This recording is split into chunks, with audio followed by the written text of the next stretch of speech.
ਵਾਹਿਗੁਰੂ ਜੀ ਕਾ ਖਾਲਸਾ ਵਾਹਿਗੁਰੂ ਜੀ ਕੀ ਫਤਿਹ। ਪਿਆਰੀ ਸਾਧ ਸੰਗਤ ਜੀ, ਸ਼ਬਦ ਕੀਰਤਨ ਤੋਂ ਬਾਅਦ ਹੁਣ ਸਮਾਂ ਹੈ ਗੁਰ ਸ਼ਬਦ ਵਿਚਾਰ ਦਾ ਜਾਂ ਗੁਰ ਇਤਿਹਾਸਕ ਵਿਚਾਰਾਂ ਦਾ। ਅੱਜ ਜੋ ਗੁਰ ਇਤਿਹਾਸਕ ਵਿਚਾਰਾਂ ਮੈਂ ਆਪ ਜੀ ਨਾਲ ਸਾਂਝੀ ਕਰਨ ਜਾ ਰਹੀ ਹਾਂ ਉਹ ਤਕਰੀਬਨ 1606 ਈਸਵੀ ਦੇ ਆਸ-ਪਾਸ ਦਾ ਸਮਾਂ ਹੈ। 1606 ਈਸਵੀ ਤੋਂ ਲੈ ਕੇ 2-3 ਸਾਲਾਂ ਦੇ ਅੰਦਰ ਕੁਝ ਘਟਨਾਵਾਂ ਐਸੀਆਂ ਵਾਪਰੀਆਂ ਜਿਨ੍ਹਾਂ ਨੇ ਸਾਡੀ ਸਿੱਖੀ ਦੀ ਸੋਚ ਨੂੰ ਇੱਕਦਮ ਬਦਲ ਕੇ ਰੱਖ ਦਿੱਤਾ, ਇੱਕ ਨਵਾਂ ਮੋੜ ਦੇ ਦਿੱਤਾ। ਸੋ ਇਹ 4 ਘਟਨਾਵਾਂ ਐਸੀਆਂ ਸਨ ਜਿਨ੍ਹਾਂ ਦਾ ਆਪਸ ਵਿੱਚ ਬਹੁਤ ਗਹਿਰਾ ਸੰਬੰਧ ਹੈ। ਸੋ ਇਕਾਗਰਤਾ ਬਖਸ਼ੋ ਅਤੇ ਮੈਂ ਲੜੀਵਾਰ ਇਹਨਾਂ 4 ਘਟਨਾਵਾਂ ਦੇ ਵਿਚਾਰ ਆਪ ਜੀ ਨਾਲ ਸਾਂਝੇ ਕਰਨਾ ਚਾਹੁੰਦੀ ਹਾਂ। ਸਭ ਤੋਂ ਪਹਿਲੇ ਤੇ ਗੁਰੂ ਅਰਜਨ ਦੇਵ ਜੀ ਮਹਾਰਾਜ ਦੀ ਸ਼ਹੀਦੀ। ਦੂਸਰੀ ਗੱਲ, ਗੁਰੂ ਹਰਗੋਬਿੰਦ ਸਾਹਿਬ ਮਹਾਰਾਜ ਦਾ ਗੁਰਗੱਦੀ 'ਤੇ ਬੈਠਣਾ, 6ਵੇਂ ਪਾਤਸ਼ਾਹ ਉਹਨਾਂ ਨੂੰ ਸਥਾਪਿਤ ਕੀਤਾ ਜਾਣਾ। ਤੀਸਰੀ ਚੀਜ਼, ਮੀਰੀ ਪੀਰੀ ਦਿਵਸ, ਮੀਰੀ ਪੀਰੀ ਦੀਆਂ ਤਲਵਾਰਾਂ ਗੁਰੂ ਹਰਗੋਬਿੰਦ ਸਾਹਿਬ ਜੀ ਨੇ ਪਹਿਨਣੀਆਂ। ਅਤੇ ਚੌਥੀ ਚੀਜ਼, ਅਕਾਲ ਪੁਰਖ ਅਕਾਲ ਤਖਤ ਸਾਹਿਬ ਦੀ ਸਥਾਪਨਾ। ਸੋ ਇਹ 4 ਘਟਨਾਵਾਂ ਐਸੀਆਂ ਸਨ ਜਿਨ੍ਹਾਂ ਦਾ ਆਪਸ ਵਿੱਚ ਬਹੁਤ ਗਹਿਰਾ ਸੰਬੰਧ ਹੈ। ਇਹਨਾਂ ਵਿੱਚੋਂ 2 ਘਟਨਾਵਾਂ, 2 ਪੁਰਬ ਅਸੀਂ ਮਨਾ ਚੁੱਕੇ ਹਾਂ, ਗੁਰੂ ਅਰਜਨ ਦੇਵ ਜੀ ਦਾ ਸ਼ਹੀਦੀ ਪੁਰਬ ਅਤੇ ਗੁਰੂ ਹਰਗੋਬਿੰਦ ਸਾਹਿਬ ਜੀ ਦਾ ਗੁਰਗੱਦੀ ਦਿਵਸ। ਅਤੇ ਹੁਣ ਪਿਛਲੇ ਹਫ਼ਤੇ ਹੀ ਅਸੀਂ ਇਹ 2 ਹੋਰ ਪੁਰਬ ਮਨਾਏ ਨੇ, ਇੱਕ ਤਾਂ ਮੇਰੀ ਪੀਰੀ ਦਿਵਸ ਅਤੇ ਇੱਕ ਅਕਾਲ ਤਖਤ ਦੀ ਸਾਜਨਾ ਦਾ ਦਿਵਸ। ਸੋ ਇਹ ਚਾਰੋਂ ਚੀਜ਼ਾਂ ਦਾ ਇੱਕ ਦੂਜੇ ਨਾਲੋਂ ਸੰਬੰਧ ਜਿਹੜਾ ਉਹ ਅਲੱਗ ਨਹੀਂ ਕੀਤਾ ਜਾ ਸਕਦਾ, ਕਿਉਂਕਿ ਇੱਕ ਤੋਂ ਬਾਅਦ ਇੱਕ ਜਿਹੜੀ ਚੀਜ਼ ਹੋਈ ਹੈ ਉਹ ਦੂਸਰੇ ਉੱਤੇ ਡਿਪੈਂਡ ਕਰਦੀ ਸੀ। ਗੁਰੂ ਅਰਜਨ ਦੇਵ ਜੀ ਦੀ ਸ਼ਹੀਦੀ ਦਾ ਗੁਰੂ ਹਰਗੋਬਿੰਦ ਸਾਹਿਬ ਦੇ ਮਨ ਉੱਤੇ ਬਹੁਤ ਗਹਿਰਾ ਅਸਰ ਹੋਇਆ। ਹਾਲਾਂਕਿ ਉਸ ਵਕਤ ਉਮਰ ਉਹਨਾਂ ਦੀ ਸਿਰਫ 11 ਸਾਲ ਦੀ ਸੀ। ਸੋ ਇਤਨੀ ਛੋਟੀ ਉਮਰ ਵਿੱਚ ਵੀ ਇਤਨੀ ਵੱਡੀ ਸੋਚ ਰੱਖਣੀ ਔਰ ਇਤਨੇ ਵੱਡਾ ਬਦਲਾਵ ਲਿਆਉਣਾ ਕਿ ਸਿੱਖ ਧਰਮ ਦਾ ਨਕਸ਼ਾ ਹੀ ਬਦਲ ਕੇ ਰੱਖ ਦੇਣਾ, ਇਹ ਅਕਾਲ ਪੁਰਖ ਦੀ ਕਿਰਪਾ ਤੋਂ ਬਿਨਾਂ ਇਹ ਹੋ ਹੀ ਨਹੀਂ ਸਕਦਾ। ਸੋ ਉਸ ਸ਼ਹੀਦੀ ਦਾ ਇਤਨਾ ਅਸਰ ਹੋਇਆ ਕਿ ਉਹਨਾਂ ਦੇ ਮਨ ਵਿੱਚ ਇੱਕ ਸੋਚ ਇਹ ਜਾਗੀ ਕਿ ਹੁਣ ਸਮਾਂ ਐਸਾ ਆ ਗਿਆ ਕਿ ਹੁਣ ਸਾਨੂੰ ਭਗਤੀ ਦੀ ਰੱਖਿਆ ਕਰਨ ਵਾਸਤੇ ਸ਼ਕਤੀ ਦੀ ਲੋੜ ਹੈ। ਸੋ ਜਿਹੜਾ ਨਵਾਂ ਸਿਧਾਂਤ ਉਹਨਾਂ ਨੇ ਸਾਨੂੰ ਦਿੱਤਾ ਹੈ ਉਹ ਹੈ ਭਗਤੀ ਅਤੇ ਸ਼ਕਤੀ ਦਾ ਸੁਮੇਲ। ਸੋ ਇਹ ਸ਼ਹੀਦੀ ਦੀ ਕਥਾ ਅਤੇ ਸ਼ਹੀਦੀ ਵਾਲੇ ਦਿਨ ਅਸੀਂ ਕਰ ਚੁੱਕੇ ਹਾਂ ਔਰ ਗੁਰਗੱਦੀ ਦਿਵਸ ਦੀ ਬਾਰੇ ਵੀ ਬਹੁਤ ਸਾਰੇ ਵਿਚਾਰ ਜਿਹੜੇ ਨੇ ਉਹ ਹੋ ਚੁੱਕੇ ਨੇ। ਹੁਣ ਸਵਾਲ ਇਹ ਹੈ ਕਿ ਇਸ ਤੋਂ ਬਾਅਦ ਮੇਰੀ ਪੀਰੀ ਦਿਵਸ ਔਰ ਅਕਾਲ ਤਖਤ ਦਾ ਸਥਾਪਨਾ ਦਿਵਸ, ਇਹਨਾਂ ਦਾ ਉਸ ਸ਼ਹੀਦੀ ਨਾਲ ਕੀ ਸੰਬੰਧ ਹੈ। ਸੋ ਮੇਰੀ ਪੀਰੀ ਦਿਵਸ ਜੋ ਮਨਾਇਆ ਜਾਂਦਾ ਹੈ, ਜਿਹੜਾ ਕਿ ਅਸੀਂ ਹੁਣ ਪਿਛਲੇ ਹਫ਼ਤੇ ਮਨਾ ਕੇ ਚੁੱਕੇ ਹਾਂ, ਉਹ ਮੇਰੀ ਪੀਰੀ ਦਿਵਸ ਹੈ ਗੁਰੂ ਹਰਗੋਬਿੰਦ ਸਾਹਿਬ ਮਹਾਰਾਜ ਦੀਆਂ 2 ਤਲਵਾਰਾਂ ਧਾਰਨ ਕਰਨੀਆਂ, 2 ਕਿਰਪਾਨਾਂ ਧਾਰਨ ਕਰਨੀਆਂ। ਕਈ ਪੁੱਲੜ ਕਥਾਵਾਚਕ ਜਾਂ ਪੁੱਲੜ ਵੀਰ ਉਹ ਇਹ ਕਹਿੰਦੇ ਨੇ ਬਾਬਾ ਬੁੱਢਾ ਜੀ ਨੇ ਗਲਤੀ ਨਾਲ ਇੱਕ ਪਾ ਦਿੱਤੀ ਅਤੇ ਮਹਾਰਾਜ ਨੇ ਕਿਹਾ ਚੱਲ ਕੋਈ ਨਹੀਂ, ਇਹਨੂੰ ਉਤਾਰਨਾ ਕਿਉਂ ਹੈ, ਇੱਕ ਹੋਰ ਪਾ ਦਿਓ। ਇਹ ਸਭ ਕਹਾਣੀਆਂ ਨੇ, ਇਹਦਾ ਇਤਿਹਾਸ ਨਾਲ ਕੋਈ ਸੰਬੰਧ ਨਹੀਂ ਹੈ। ਗੁਰੂ ਹਰਗੋਬਿੰਦ ਸਾਹਿਬ ਮਹਾਰਾਜ ਨੇ ਸੋਚ ਸਮਝ ਕੇ, ਕਿਸੇ ਲੰਬੀ ਸੋਚ ਦੇ ਤਹਿਤ ਇਹ ਕੀਤਾ ਸੀ ਕਿ ਹੁਣ ਅੱਜ ਤੋਂ ਬਾਅਦ ਮੈਂ 2 ਕਿਰਪਾਨਾਂ ਪਾਵਾਂਗਾ। ਇੱਕ ਕਿਰਪਾਨ ਮੇਰੀ ਦੀ ਹੋਏਗੀ ਔਰ ਇੱਕ ਕਿਰਪਾਨ ਪੀਰੀ ਦੀ ਹੋਏਗੀ। ਇੱਕ ਕਿਰਪਾਨ ਰਾਜਸੀ ਸ਼ਕਤੀ ਦੀ, ਇੱਕ ਕਿਰਪਾਨ ਧਾਰਮਿਕ ਸ਼ਕਤੀ ਦੀ।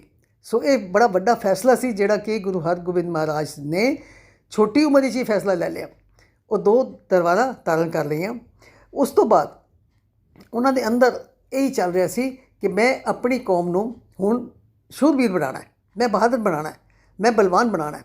ਸੋ ਉਹ ਦਿਮਾਗ ਜਿਹੜਾ ਸੀ ਉਸ ਪਾਸੇ ਚੱਲਦਾ ਰਹਿੰਦਾ ਸੀ ਕਿ ਬਾਦਸ਼ਾਹ ਲੋਕ ਹਮੇਸ਼ਾ ਭਗਤਾਂ ਨੂੰ ਤੰਗ ਹੀ ਕਰਦੇ ਰਹਿੰਦੇ ਨੇ, ਹਮੇਸ਼ਾ ਭਗਤਾਂ ਨੂੰ ਪਰੇਸ਼ਾਨ ਹੀ ਕਰਦੇ ਰਹਿੰਦੇ ਨੇ। ਬਾਦਸ਼ਾਹਾਂ ਦੀ ਕਦੀ ਭਗਤਾਂ ਨਾਲ ਕਦੀ ਬਣੀ ਨਹੀਂ ਆਪਸ ਵਿੱਚ। ਸੋ ਹੁਣ ਭਗਤੀ ਦੀ ਰੱਖਿਆ ਕਰਨ ਵਾਸਤੇ ਜਿਹੜੀ ਸ਼ਕਤੀ ਅਸੀਂ ਇਕੱਠੀ ਕਰਨੀ, ਉਹ ਕਿਸ ਤਰ੍ਹਾਂ ਇਕੱਠੀ ਕਰਨੀ ਹੈ, ਉਹਦੇ ਵਾਸਤੇ ਇੱਕ ਸਭ ਤੋਂ ਪਹਿਲਾ ਕੰਮ ਜਿਹੜਾ ਉਹਨਾਂ ਨੇ ਕੀਤਾ ਉਹ ਇਹ ਕੀਤਾ ਕਿ ਹੁਣ ਅਸੀਂ ਆਪਣਾ ਇੱਕ ਤਖਤ ਬਣਾਈਏ।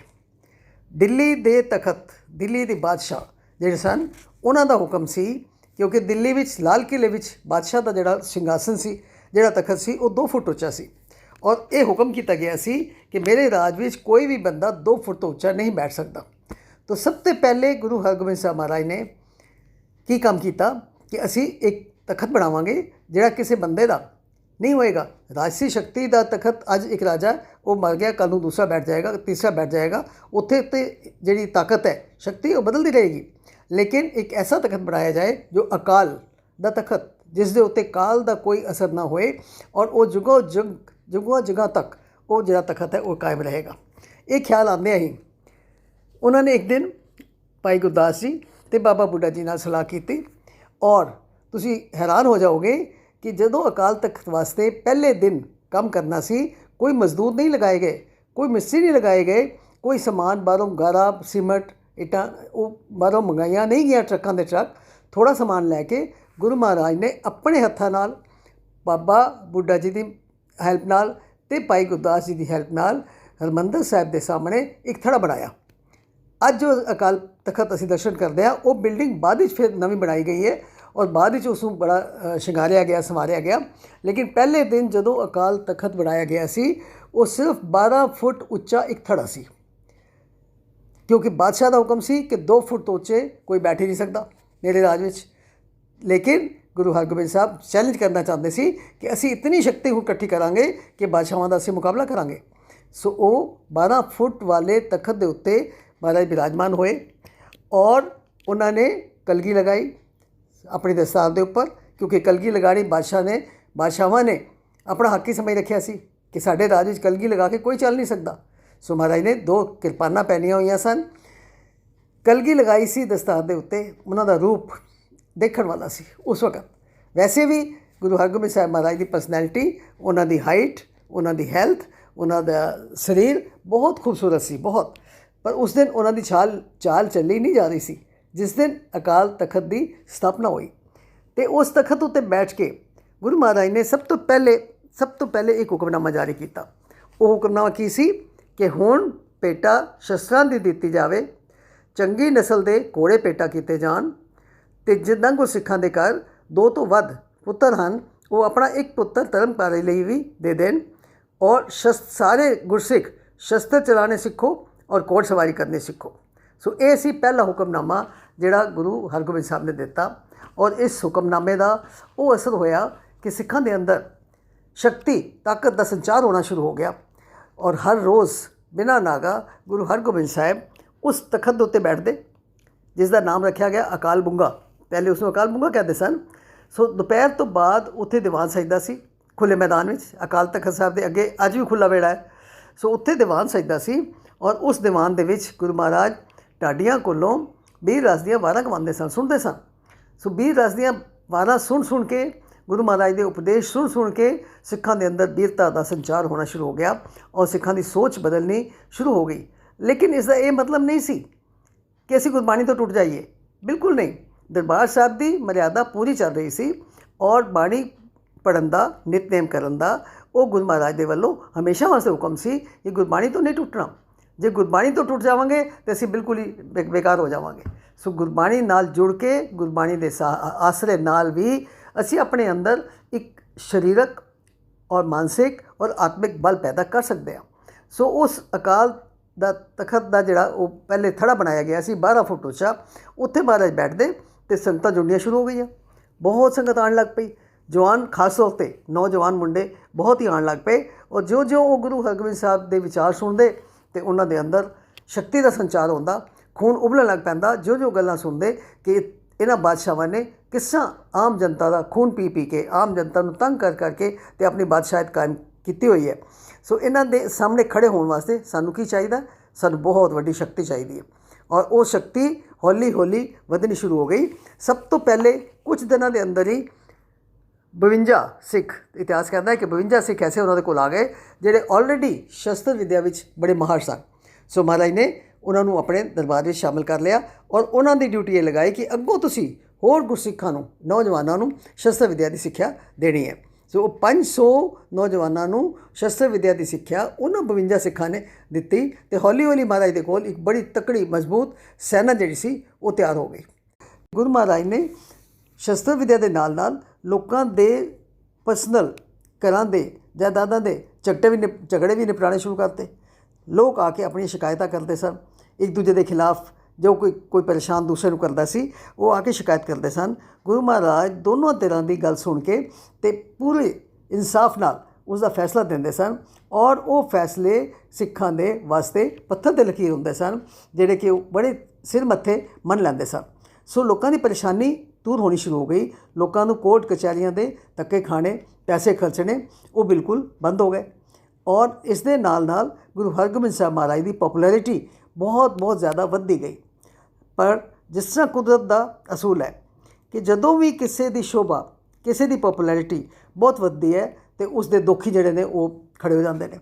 ਈਰਖਾ ਬਹੁਤ ਵੱਡੀ ਚੀਜ਼ ਹੈ। ਉਹਨਾਂ ਦੀ ਸ਼ੋਭਾ ਬਾਕੀਆਂ ਕੋਲ ਕਿੱਥੇ ਦੇਖੀ ਜਾਣੀ ਸੀ।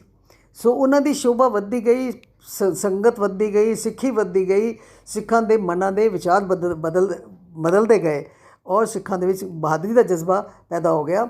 ਬਹੁਤ ਸਾਰੇ ਸਿੱਖ ਸ਼ਸਤਰਧਾਰੀ ਹੋਣ ਲੱਗ ਪਏ, ਕਿਰਪਾਨਾਂ ਰੱਖਣ ਲੱਗ ਪਏ, ਕੋਟ ਸਵਾਰੀਆਂ ਕਰਨ ਲੱਗ ਪਏ ਅਤੇ ਗੁਰੂ ਮਹਾਰਾਜ ਕੋਲ ਇੱਕ ਅੱਛੀ ਭਲੀ 500 ਬੰਦਿਆਂ ਦੀ ਫੌਜ ਜਿਹੜੀ ਸੀ ਉਹ ਤਿਆਰ ਹੋ ਗਈ। ਲੇਕਿਨ ਇਹ ਸਾਰੀ ਗੱਲ ਇਹ ਬਾਦਸ਼ਾਹਾਂ ਨੂੰ ਕਿਤੇ ਪਸੰਦ ਆਣੀ ਸੀ। ਬਾਦਸ਼ਾਹ ਤਾਂ ਪਹਿਲੇ ਹੀ ਨਹੀਂ ਚਾਹੁੰਦੇ ਸੀ ਕਿ ਕੋਈ ਇਸ ਤਰ੍ਹਾਂ ਦਾ ਸਾਡੇ ਰਾਜ ਵਿੱਚ ਕੋਈ ਇਸ ਤਰ੍ਹਾਂ ਦਾ ਬੰਦਾ ਹੋਵੇ ਜਿਹੜੇ ਸਾਡੇ ਅਗੇਂਸਟ ਕੋਈ ਗੱਲ ਕਰ ਸਕਦਾ ਹੋਵੇ। ਅਤੇ ਦੂਸਰੀ ਗੱਲ ਕਿ ਬਾਦਸ਼ਾਹਾਂ ਦੀ ਹਮੇਸ਼ਾ ਆਦਤ ਹੁੰਦੀ ਹੈ ਕਿ ਉਹ ਆਪਣੇ ਆਸ-ਪਾਸ ਜਿਹੜੇ ਉਹਨਾਂ ਦੇ ਚਮਚੇ, ਉਹਨਾਂ ਦੇ ਆਸ-ਪਾਸ ਜਿਹੜੇ ਦਰਬਾਰੀ ਹੁੰਦੇ ਨੇ, ਉਹ ਉਹਨਾਂ ਦੀਆਂ ਗੱਲਾਂ ਵਿੱਚ ਬੜੀ ਜਲਦੀ ਆ ਜਾਂਦੇ ਨੇ ਔਰ ਉਹ ਦਰਬਾਰੀ ਲੋਕ ਹਮੇਸ਼ਾ ਬਾਦਸ਼ਾਹ ਦੀ ਇਸ ਕਮਜ਼ੋਰੀ ਦਾ ਫਾਇਦਾ ਉਠਾਉਂਦੇ ਨੇ। ਸੋ ਉਹੀ ਗੱਲ ਹੋਈ ਕਿ ਬਾਦਸ਼ਾਹ ਜਹਾਂਗੀਰ ਦੇ ਦਰਬਾਰ ਵਿੱਚ ਬੜੀ ਵਾਰੀ ਗੁਰੂ ਹਰਗੋਬਿੰਦ ਸਾਹਿਬ ਮਹਾਰਾਜ ਦੀ ਸ਼ੋਭਾ ਦੀ, ਉਹਨਾਂ ਦੀ ਸ਼ਕਤੀ ਦੀ, ਉਹਨਾਂ ਦੇ ਬਾਰੇ ਗੱਲ ਹੁੰਦੀ ਸੀ ਅਤੇ ਜਿਹੜੇ ਗੁਰੂ ਘਰ ਦੇ ਦੋਖੀ ਸਨ ਉਹ ਵੀ ਤਾਂ ਉਸ ਦਰਬਾਰ ਵਿੱਚ ਬੈਠੇ ਸਨ। ਉਹਨਾਂ 'ਚੋਂ ਸਭ ਤੋਂ ਵੱਡਾ ਕੌਣ ਸੀ? ਸਭ ਤੋਂ ਵੱਡਾ ਸੀ ਚੰਦੂ। ਸੋ ਚੰਦੂ ਨੇ ਮੌਕਾ ਪਾ ਕੇ ਵੀ ਇਸ ਮਹਾਰਾਜ ਦੇ ਕੰਨ ਭਰਨੇ ਸ਼ੁਰੂ ਕਰ ਦਿੱਤੇ ਕਿ ਤੁਸੀਂ ਕਦੀ ਸੋਚ ਹੀ ਨਹੀਂ ਸਕਦੇ, ਤੁਸੀਂ ਹੈਰਾਨ ਹੋ ਜਾਓਗੇ ਜਾ ਕੇ ਕਦੀ ਦੇਖੋ ਅਤੇ ਉਹ ਤਾਂ ਤਖਤ ਲਗਾ ਕੇ ਬੈਠਾ, ਜਿਹੜਾ ਸਿੱਖਾਂ ਦਾ 6ਵਾਂ ਗੁਰੂ ਹੈ, ਤਖਤ ਲਗਾ ਕੇ ਬੈਠਾ ਹੈ। ਉਹਨੇ ਕਲਗੀਆਂ ਲਾ ਲਈਆਂ ਨੇ, ਉਹਨੇ ਕਿਰਪਾਨਾਂ ਪਾ ਲਈਆਂ ਨੇ, ਉਹ ਘੋੜਿਆਂ ਦੀ ਸਵਾਰੀ ਕਰਦਾ ਹੈ, ਉਹ ਸ਼ਿਕਾਰ ਖੇਡਣ ਜਾਂਦਾ ਹੈ। ਉਹ ਇਤਨੀ ਉਸਨੇ ਵਰਣਨ ਕੀਤਾ ਗੁਰੂ ਹਰਗੋਬਿੰਦ ਸਾਹਿਬ ਮਹਾਰਾਜ ਦਾ ਔਰ ਲੋਕ ਆਪਣੇ ਘਰਾਂ ਦੇ ਫੈਸਲੇ ਗੁਰੂ ਕੋਲ ਕਰਾਉਣ ਲੱਗ ਪਏ ਨੇ। ਲੋਕ ਸਾਡੇ ਕੋਲ ਆਉਂਦੇ ਹੀ ਨਹੀਂ, ਸਾਡੇ ਕੋਲ ਆਪਣੇ ਫੈਸਲੇ ਕਰਾਉਣ ਹੀ ਨਹੀਂ ਆਉਂਦੇ ਔਰ ਉਸ ਦੀ ਇਤਨੀ ਪੋਪੂਲੈਰਿਟੀ ਵੱਧ ਗਈ ਹੈ ਕਿ ਉਹਦੇ ਕੀਤੇ ਹੋਏ ਫੈਸਲੇ ਨੂੰ ਕੋਈ ਮਨਾ ਨਹੀਂ ਕਰਦਾ। ਸੋ ਉਸਨੇ 6ਵੇਂ ਗੁਰੂ ਹਰਗੋਬਿੰਦ ਸਾਹਿਬ ਦੇ ਬਾਰੇ ਇਤਨੀ ਜ਼ਹਿਰ ਜਿਹੜੀ ਸੀ ਉਹ ਜਹਾਂਗੀਰ ਦੇ ਕੰਨਾਂ 'ਚ ਭਰ ਦਿੱਤੀ ਕਿ ਇਹ ਤੁਹਾਡੇ ਵਾਸਤੇ ਇੱਕ ਮੁਸੀਬਤ ਜਿਹੜੀ ਹੈ ਇਹ ਬਣ ਸਕਦੀ ਹੈ। ਫਿਰ ਉਸਨੇ ਕੀ ਕੀਤਾ ਕਿ ਕੁਝ ਪੈਸੇ ਦੇ ਕੇ ਅਤੇ ਉਹਨਾਂ ਨੂੰ ਉਸਦੇ ਆਪਣੇ ਕਾਜ਼ੀ ਔਰ ਜਿਹੜੇ ਉਸਦੇ ਨੇੜੇ ਸਨ ਬਾਦਸ਼ਾਹ ਦੇ, ਸੋ ਉਸ ਨੂੰ ਪੈਸੇ ਦੇ ਕੇ ਦਰਅਸਲ ਨੇ ਜੋਤਸ਼ੀਆਂ ਨੂੰ ਬੁਲਾਇਆ, ਉਹਨਾਂ ਨੂੰ ਰਿਸ਼ਵਤ ਦੇ ਕੇ ਅਤੇ ਰਾਜੇ ਦੇ ਕੰਨ ਭਰਵਾਏ ਕਿ ਤੁਸੀਂ ਕਹਿ ਦਿਓ ਕਿ ਤੁਹਾਡੇ ਉੱਤੇ ਨਾ ਇੱਕ ਬਹੁਤ ਵੱਡੀ ਮੁਸੀਬਤ ਆਉਣ ਵਾਲੀ ਹੈ, ਤੁਹਾਡੇ ਉੱਪਰ ਬਹੁਤ ਵੱਡੀ ਮੁਸੀਬਤ ਆਉਣ ਵਾਲੀ ਹੈ। ਜ਼ਰੂਰੀ ਗੱਲ ਹੈ ਕਿ ਜਦੋਂ ਬਾਦਸ਼ਾਹ ਨੂੰ ਕਿਹਾ ਜਾਏ ਕਿ ਮੁਸੀਬਤ ਆਉਣ ਵਾਲੀ ਹੈ ਔਰ ਨਾਮੀ ਜੋਤਸ਼ੀ ਜਿਹੜਾ ਬਹੁਤ ਮਸ਼ਹੂਰ ਜੋਤਸ਼ੀ ਹੋਏ ਉਹ ਅਗਰ ਕਹਿਣ ਲੱਗ ਪਵੇ ਤਾਂ ਬਾਦਸ਼ਾਹ ਅਗਲਾ ਸਵਾਲ ਹੀ ਕਰੇਗਾ ਕਿ ਹਾਂਜੀ ਇਸ ਦਾ ਕੋਈ ਉਪਾਅ ਵੀ ਹੈ, ਇਹਦਾ ਉਪਾਅ ਦੱਸੋ। ਸੋ ਉਸ 'ਤੇ ਚੰਦੂ ਨੇ ਤਾਂ ਪਰ ਰੱਖਿਆ ਸੀ ਪਹਿਲੇ ਹੀ ਕਿ ਕੀ ਕਹਿਣਾ। ਸੋ ਉਹ ਜੋਤਸ਼ੀ ਨੇ ਉਹੀ ਉਪਾਅ ਦੱਸਿਆ ਕਿ ਇਸ ਮੁਸੀਬਤ ਤੋਂ ਤੁਹਾਨੂੰ ਸਿਵਾਏ ਸਿੱਖਾਂ ਦੇ ਗੁਰੂ ਦੇ ਹੋਰ ਕੋਈ ਬਚਾ ਹੀ ਨਹੀਂ ਸਕਦਾ। ਸਿੱਖਾਂ ਦਾ ਗੁਰੂ ਕੌਣ ਸੀ ਉਸ ਵਕਤ? 6ਵੀਂ ਪਾਤਸ਼ਾਹੀ ਧੰਨ ਗੁਰੂ ਹਰਗੋਬਿੰਦ ਸਾਹਿਬ, ਕਿ ਉਸ ਤੋਂ ਬਗੈਰ ਤੁਹਾਨੂੰ ਇਸ ਮੁਸੀਬਤ ਤੋਂ ਕੋਈ ਨਹੀਂ ਬਚਾ ਸਕਦਾ। ਸੋ ਉਸ ਨੂੰ ਬੁਲਾਓ ਆਪਣੇ ਦਰਬਾਰ ਵਿੱਚ, ਜੇ ਉਹ ਜਪ ਤਪ ਕਰੇ, ਉਹ ਭਗਤੀ ਕਰੇ, ਉਹ ਅਰਦਾਸ ਕਰੇ ਅਤੇ ਤੁਹਾਡੀ ਮੁਸੀਬਤ ਜਿਹੜੀ ਹੈ ਉਹ ਟਲ ਸਕਦੀ ਹੈ। ਸੋ ਬਾਦਸ਼ਾਹ ਬੜਾ ਖੁਸ਼ ਕਿ ਮੈਨੂੰ ਤਾਂ ਬੜਾ ਸੌਖਾ ਹੱਲ ਲੱਭ ਗਿਆ। ਸੋ ਇਹ ਚੰਦੂ ਦੀ ਸਾਜ਼ਿਸ਼ ਸੀ ਜਿਹੜੀ ਕਿ ਕਾਮਯਾਬ ਹੋ ਗਈ ਅਤੇ ਬਾਦਸ਼ਾਹ ਨੇ ਫਿਰ ਕੀ ਕਿਹਾ? ਬਾਦਸ਼ਾਹ ਨੇ ਕਿਹਾ ਠੀਕ ਹੈ, ਉਹਨੂੰ ਪਕੜ ਕੇ ਲਿਆਂਦਾ ਜਾਏ, ਗ੍ਰਿਫਤਾਰ ਕੀਤਾ ਜਾਏ, ਦਿੱਲੀ ਲਿਆਂਦਾ ਜਾਏ। ਸੋ ਜਹਾਂਗੀਰ ਦੇ ਹੁਕਮ ਦੇ ਨਾਲ ਗੁਰੂ ਹਰਗੋਬਿੰਦ ਸਾਹਿਬ ਮਹਾਰਾਜ ਨੂੰ ਦਿੱਲੀ ਬੁਲਾਇਆ ਗਿਆ। ਦਿੱਲੀ ਆ ਕੇ ਅਤੇ ਜਦੋਂ ਉੱਥੇ ਮਸਜਿਦ ਦੇ ਟਿੱਲੇ ਵਿੱਚ ਠਹਿਰੇ ਅਤੇ ਉੱਥੇ ਬਾਦਸ਼ਾਹ ਨੇ ਆਪ ਤਾਂ ਨਹੀਂ ਆਇਆ ਲੇਕਿਨ ਬਹੁਤ ਵਾਰੀ ਆਪਣੇ ਬੰਦੇ ਭੇਜੇ ਕਿ ਮੇਰੇ ਦਰਬਾਰ ਵਿੱਚ ਆਓ, ਤੁਹਾਨੂੰ ਪੂਰਾ ਸਤਿਕਾਰ ਮਿਲੇਗਾ, ਆ ਕੇ ਮੇਰੀ ਗੱਲ ਜਿਹੜੀ ਹੈ, ਮੇਰੀ ਮੁਸੀਬਤ ਹੈ, ਉਸ ਦੇ ਵਾਸਤੇ ਤੁਸੀਂ ਅਰਦਾਸ ਕਰੋ। ਸੋ ਮਹਾਰਾਜ ਨੇ ਉਹ ਚੀਜ਼ ਮਨਜ਼ੂਰ ਨਹੀਂ ਕੀਤੀ। ਲੇਕਿਨ ਇਹ ਜਿਹੜੀ ਸਾਖੀ ਅੱਗੇ ਜਾ ਕੇ ਫਿਰ ਕੁਝ ਚਿਰ ਬਾਅਦ ਜਦੋਂ ਬੰਦੀ ਛੋੜ ਦਿਵਸ ਆਏਗਾ ਫਿਰ ਆਪਾਂ ਇਸ ਇਤਿਹਾਸ ਦੇ ਨਾਲ ਸਾਂਝ ਪਾਵਾਂਗੇ ਕਿ ਉਸ ਵਕਤ ਜਹਾਂਗੀਰ ਨੇ ਕੀ ਸਜ਼ਾ ਦਿੱਤੀ ਅਤੇ ਉਸ ਸਜ਼ਾ ਦਾ ਕੀ ਅਸਰ ਹੋਇਆ ਔਰ ਫਿਰ ਉਸ ਸਜ਼ਾ ਦਾ ਜੋ ਅਸਰ ਹੋਇਆ ਉਸ ਦਾ ਸਾਡੇ ਇਤਿਹਾਸ 'ਤੇ ਕੀ ਅਸਰ ਹੋਇਆ। ਇਤਿਹਾਸ ਵਿੱਚ ਕੋਈ ਵੀ ਘਟਨਾ ਐਸੀ ਨਹੀਂ ਹੁੰਦੀ ਜਿਸ ਦੇ ਕਿ ਕਾਰਨ ਔਰ ਉਹ ਘਟਨਾ ਔਰ ਉਸ ਦਾ ਰਿਜ਼ਲਟ। ਹਮੇਸ਼ਾ ਹਰ ਘਟਨਾ ਦੇ 3 ਰੂਪ ਹੁੰਦੇ ਨੇ ਕਿ ਕਾਰਨ ਕੀ ਬਣਿਆ, ਫਿਰ ਉਹ ਘਟਨਾ ਕਿਵੇਂ ਘਟੀ ਅਤੇ ਫਿਰ ਉਸ ਤੋਂ ਬਾਅਦ ਉਸ ਦਾ ਆਫਟਰ ਇਫੈਕਟ ਕੀ ਹੋਇਆ। ਸੋ ਅਸੀਂ ਇਹਦਾ ਕਾਰਨ ਕੀ ਬਣਿਆ ਸੀ? ਉਹਨਾਂ ਦੀ ਪੋਪੂਲੈਰਿਟੀ, ਉਹਨਾਂ ਦੀ ਬਹਾਦਰੀ, ਉਹਨਾਂ ਦੀ ਪਰਸਨੈਲਿਟੀ ਔਰ ਉਹਨਾਂ ਨੇ ਜੋ ਸਿੱਖਾਂ ਦੀ ਸੋਚ ਬਦਲਣੀ ਸ਼ੁਰੂ ਕਰ ਦਿੱਤੀ ਸੀ, ਇਸ ਬਹੁਤ ਵੱਡਾ ਕਾਰਨ ਸੀ। ਉਸ ਬਾਦਸ਼ਾਹ ਨੂੰ ਇਹ ਮਹਿਸੂਸ ਕਰਾਉਣ ਦਾ ਕਿ ਹਾਂ ਮੇਰੇ ਸਾਹਮਣੇ ਕੋਈ ਹੋਰ ਵੀ ਖੜਾ ਹੋ ਸਕਦਾ ਹੈ। ਔਰ ਉਸ ਨੂੰ ਭੜਕਾਉਣ ਵਾਲੇ ਇਹ ਸਨ ਕਿ ਤੁਹਾਡੇ ਰਾਜ ਵਾਸਤੇ ਤੇ ਇਹ ਖਤਰਾ ਸਾਬਤ ਹੋ ਜਾਣਗੇ। ਇਹਨਾਂ ਦੇ ਕੋਲ ਇਤਨੀ ਪਾਵਰ ਹੈ, ਇਹਨਾਂ ਦੇ ਕੋਲ ਇਤਨੀ ਸੰਗਤ ਹੈ ਕਿ ਕੱਲ੍ਹ ਨੂੰ ਇਹ ਤੁਹਾਡਾ ਰਾਜ ਵੀ ਖੋਹ ਲੈਣਗੇ। ਸੋ ਦੂਸਰੀ ਘਟਨਾ ਇਹ ਕਿ ਗੁਰੂ ਮਹਾਰਾਜ ਨੂੰ ਪਕੜ ਕੇ ਲਿਆਂਦਾ ਜਾਏ ਅਤੇ ਫਿਰ ਉਹਨਾਂ ਨੂੰ ਕਿਸੇ ਵੀ ਤਰੀਕੇ ਬੜੇ ਮਿੱਠੇ ਬਣ ਕੇ ਪਹਿਲੇ ਤਾਂ ਇਹ ਕਹਿਣਾ ਕਿ ਮੇਰੇ 'ਤੇ ਮੁਸੀਬਤ ਆਉਣ ਵਾਲੀ ਹੈ, ਮੇਰੇ ਵਾਸਤੇ ਤੁਸੀਂ ਅਰਦਾਸ ਕਰੋ, ਤੁਸੀਂ ਮੈਨੂੰ ਬਚਾ ਸਕਦੇ ਹੋ। ਪਹਿਲੇ ਤਾਂ ਮਿੱਠੇ ਬਣ ਕੇ ਕੋਸ਼ਿਸ਼ ਕੀਤੀ ਜਾਏਗੀ, ਫਿਰ ਉਸ ਤੋਂ ਬਾਅਦ ਜੇ ਨਹੀਂ ਮੰਨਣਗੇ ਤਾਂ ਫਿਰ ਸਜ਼ਾ ਦਿੱਤੀ ਜਾਏਗੀ। ਸੋ ਉਸ ਤੀਸਰੀ ਚੀਜ਼ ਜਿਹੜੀ ਹੁੰਦੀ ਹੈ ਉਹ ਸਜ਼ਾ ਹੁੰਦੀ ਹੈ। ਔਰ ਸਜ਼ਾ ਤੋਂ ਬਾਅਦ ਵੀ ਜਦੋਂ ਘਟਨਾ ਦੀਆਂ ਤਿੰਨੋਂ ਚੀਜ਼ਾਂ ਖਤਮ ਹੋ ਜਾਂਦੀਆਂ ਨੇ, ਕਾਰਨ ਵੀ, ਘਟਨਾ ਵੀ ਔਰ ਸਜ਼ਾ ਵੀ ਖਤਮ ਹੋ ਜਾਂਦੀ ਹੈ, ਫਿਰ ਬੜੀ ਦੂਰ ਤੱਕ ਇਤਿਹਾਸ ਵਿੱਚ ਉਸ ਦਾ ਆਫਟਰ ਇਫੈਕਟ ਰਹਿੰਦਾ। ਸੋ ਇਸ ਚੀਜ਼ ਦੀ ਵਿਚਾਰ ਜਿਹੜੀ ਹੈ ਅਸੀਂ ਅਗਲੇ ਸਮੇਂ 'ਚ ਕਰਾਂਗੇ ਜਦੋਂ ਬੰਦੀ ਛੋੜ ਦਿਵਸ ਆਏਗਾ, ਅਤੇ ਉਦੋਂ ਪਤਾ ਲੱਗੇਗਾ ਕਿ ਗੁਰੂ ਮਹਾਰਾਜ ਨੂੰ ਕਿਸ ਤਰ੍ਹਾਂ ਸਜ਼ਾ ਦਿੱਤੀ ਗਈ ਅਤੇ ਕਿਸ ਤਰ੍ਹਾਂ ਉਸ ਸਜ਼ਾ ਦਾ ਸਦਉਪਯੋਗ ਕੀਤਾ ਗਿਆ, ਔਰ ਫਿਰ ਉਸ ਸਜ਼ਾ ਤੋਂ ਕਿਸ ਤਰ੍ਹਾਂ ਮਹਾਰਾਜ ਦਾ ਛੁਟਕਾਰਾ ਹੋ ਕੇ ਔਰ ਅਗਲੇ ਇਤਿਹਾਸ ਦੇ ਉੱਪਰ ਉਸ ਦਾ ਕੀ ਸਾਡੇ 'ਤੇ ਅਸਰ ਹੋਇਆ, ਜਿਹੜਾ ਕਿ ਅੱਜ ਤੱਕ ਇਹ ਮੰਨਿਆ ਜਾਂਦਾ ਹੈ ਕਿ ਸਿੱਖ ਜਿਹੜੇ ਨੇ ਉਹ ਮਾਰਸ਼ਲ ਕੌਮ ਹੈ। ਸੋ ਉਹ ਮਾਰਸ਼ਲ ਕੌਮ ਦੀ ਨੀਂਹ ਜਿਹੜੀ ਸੀ ਉਹ ਰੱਖੀ ਗਈ ਸੀ ਕਦੋਂ? ਮੀਰੀ ਪੀਰੀ ਦਿਵਸ ਔਰ ਅਕਾਲ ਤਖਤ ਦੇ ਸਥਾਪਨਾ ਦਿਵਸ 'ਤੇ। ਉਸ ਤੋਂ ਹੀ ਇਸ ਚੀਜ਼ ਦਾ ਬੀਜ ਪਾਇਆ ਗਿਆ ਸੀ ਜਿਹੜਾ ਕਿ ਪ੍ਰਫੁੱਲਤ ਹੋਇਆ ਅਤੇ ਬਾਅਦ ਵਿੱਚ ਧੰਨ ਗੁਰੂ ਗੋਬਿੰਦ ਸਿੰਘ ਮਹਾਰਾਜ ਨੇ ਤੇ ਇੱਕ ਵੱਖਰੀ ਖਾਲਸਾ ਕੌਮ ਹੀ ਸਾਜ ਦਿੱਤੀ, ਖਾਲਸਾ ਪੰਥ ਹੀ ਸਾਜ ਦਿੱਤਾ। ਸੋ ਮੈਂ ਲੰਬੀ ਗੱਲ ਵੀ ਨਾ ਜਾਵਾਂ, ਸਮਾਂ ਕਾਫੀ ਹੋ ਚੁੱਕਾ ਹੈ। ਸੋ ਅੱਜ ਇੱਥੇ ਹੀ ਸਮਾਪਤੀ ਹੈ। ਭੁੱਲਾਂ ਚੁੱਕਾਂ ਦੀ ਖਿਮਾ ਜੀ। ਅਗਲੀ ਵਾਰੀ ਜੋ ਗੁਰੂ ਮਹਾਰਾਜ ਸੋਝੀ ਦੇਣਗੇ, ਫਿਰ ਅਗਲੀ ਵਾਰੀ ਕਿਸੇ ਹੋਰ ਪ੍ਰਕਰਨ ਦੇ ਉੱਤੇ ਆਪਾਂ ਵਿਚਾਰ ਕਰਾਂਗੇ, ਨਹੀਂ ਤਾਂ ਕਿਸੇ ਗੁਰਸ਼ਬਦ ਗੁਰਬਾਣੀ ਦੀ ਵਿਚਾਰ ਕਰਾਂਗੇ। ਵਾਹਿਗੁਰੂ ਜੀ ਕਾ ਖਾਲਸਾ, ਵਾਹਿਗੁਰੂ ਜੀ ਕੀ ਫਤਿਹ।